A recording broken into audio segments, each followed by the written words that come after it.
So last time in the comment section down below, you guys asked me to talk about Lucio, and here we are with MOO4YU playing Lucio. Actually a person I didn't know at all before watching this video, but I feel like there's so much to be learned from this guy. He just shot calls. That's the main thing that he does. Every single game, I've watched a few now, and it wins him a lot of games. When people know what to do, when to do it, and especially as support when you have a lot of vision and you can, really help out your team, it just can win you games right now. For a good example, right here at the beginning, he told his team, the Winston jumped way behind us, this is a free pick, and they actually got to take the Winston out. And then, shot called immediately, go after the Diva, and they go after her as well. I feel like just telling your team kind of where to go and sometimes what to do, at least for the very important things, can just win you the team fight by itself. I know a lot of people just want to get kills and want to go in like that, and it is much more impressive to do that, but as a support main, if you want to do that, just shot call all the stinking time. And I wish that we could see his chat at the top left, but yeah, he's just talking all the time. Now, as far as Lucio in Season 7, I wouldn't say he's really a top tier right now, but he can still win in dive comp, and that's what we see right here. And even on defense, we have like a counter dive comp, so Moo plays pretty well with that. Of course, the dive comp, you as well really need to make your callouts, because if you don't, dive comp just kind of doesn't work. But if you do make a lot of callouts, even in the top level esports, dive comp can still be the most powerful comp in the game. So again, just kind of take it with that.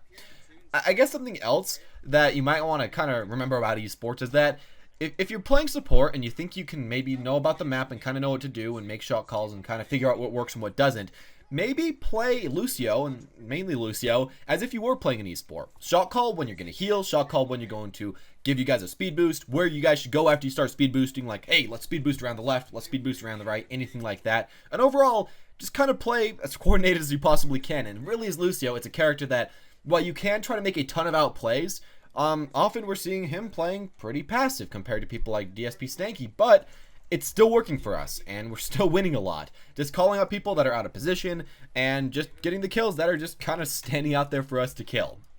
I'm going to say that playing very risky does work as Lucio, of course, but as we see in this game, there aren't way too many risky things that he's going for. He's not really diving in way too far back, and that's why I'm not really talking about his gameplay way too much, because it's just pretty normal Lucio things. But the way that he's talking to his team, that's the thing that's changing it all up, and I'm going to leave a link to this video in the comment section down below and the description, so you guys can both check it out.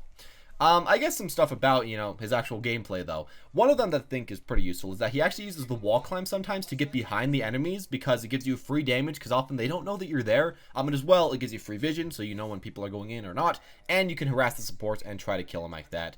I guess kind of finishing off, you want to make sure that you keep healing from healing to speed, keep switching from that.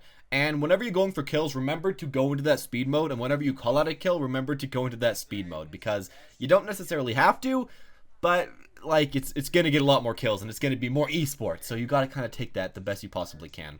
And finally, on the last point, we saw ourselves getting stalled for a long time. We were just kind of having troubles there.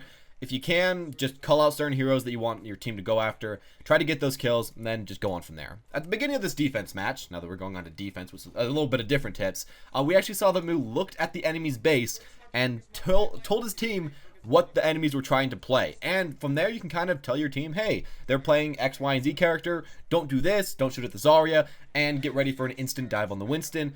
And it kind of worked out for us. Again, I think we have a pretty good just dive comp, like a counter dive comp with Junkrat, because he's super good on defense. So that's going to work out well for us. But again, Moo's going to have to call out one to go in, because without those call outs, a lot of the time your team's just kind of going to get whomped straight up. Let me look at a few more of these tips. One of them that I think is very important that I saw earlier while writing these down is that make sure that your team actually turns around when someone like the monkey walks up way too far. That's happening all the time in this match. The enemy monkey's not...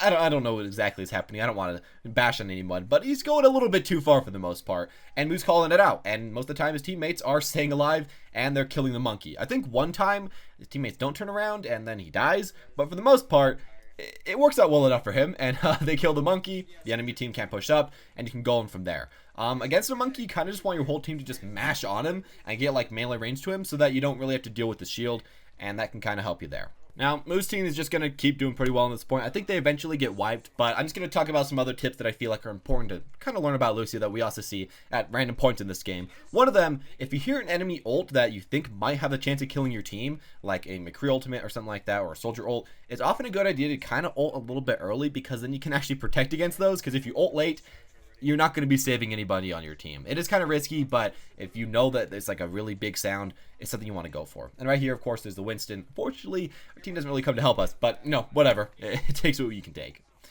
If you get a pick, which we actually saw also on the first point, and I think we're going to see around here, I don't know. If you do get a pick, though, try to push up far enough to get at least 1 or 2 more kills, but don't push up all the way to the enemy spawn. I've had so many times that you push up too far, the enemies just finally get that. They kill maybe 1 or 2 of you while you're just trying to get those last few picks near their spawn. It's overall just not worth it. Not worth the risk. Just play it safe. Go for those easy picks next to you, especially call out those picks and tell your teammates you're going to go in for them, but don't go in for the spawn camp. It's just so unsafe. As far as right here, we see something nice, which is that we call out to the Mercy. You know, Mercy's coming in. We can win this team fight. He tries to live as much as he can, gets as much damage. Unfortunately, couldn't get quite there, but ults to save one of his teammates, so that works out fine. Unfortunately, they lose that point, but still, I think that was some good stuff to kind of learn. Even though it doesn't always work out for you, which it can't always, you can still do the best you possibly can and still increase your team's chances, I guess, of winning that team fight. I guess as far as that goes, you know, you don't really need to actually get a ton of kills again to win a game and to carry a game.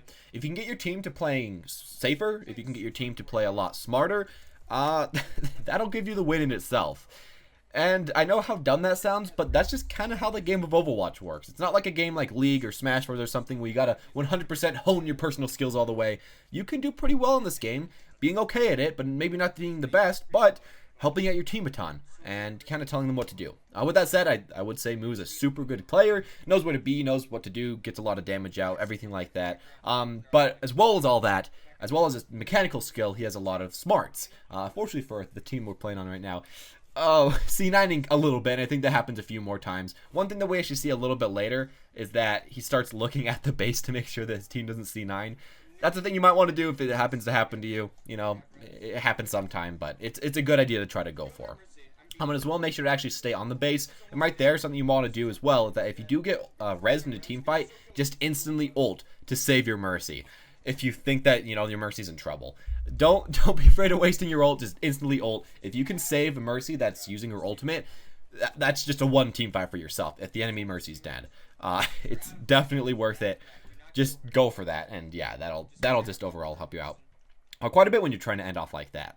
Also with your own Mercy, make sure to speed boost her whenever she's trying to get out of there, so that you can actually just make sure that she can get out easily and get out safely. Right now we see a stagger, so that's pretty good. Probably the best stagger I've ever seen. If you can, do go for staggers. I know a lot of people don't really bother to. I, for the most part, don't really bother to, but it essentially just makes so that this next team fight is a free win. So why not go for that? Especially someone like Mini Diva. If you can just stall and push her back and make so that she can't jump off the cliff, and if you can tell your teammates, hey, don't kill this guy, that'll help you stall for time and overall, you know, just get whatever you really want to be able to get. And we're kind of finishing it off right now around this point. Make sure to try to stay next to as many people as you can, of course. You know, it's the aura, it's pretty useful. But as well, don't be afraid to kind of push up by yourself just a little bit.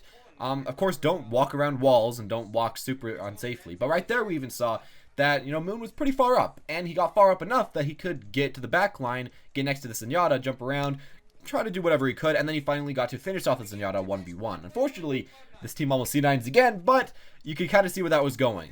Being able to get your own damage yourself, being able to get into a good situation to get out damage, and you kind of be a little bit less safe than usual. But like, you're still kind of safe because you're next to your teammates and you're telling your teammates where you're going so they can kind of follow up a little bit later. And yeah, if you see another support that you think you can kill, I'd say take it. If it's really risky though, if it's like a 1v2, never take it. You should be trying to stay alive. You should be trying to keep your team up there.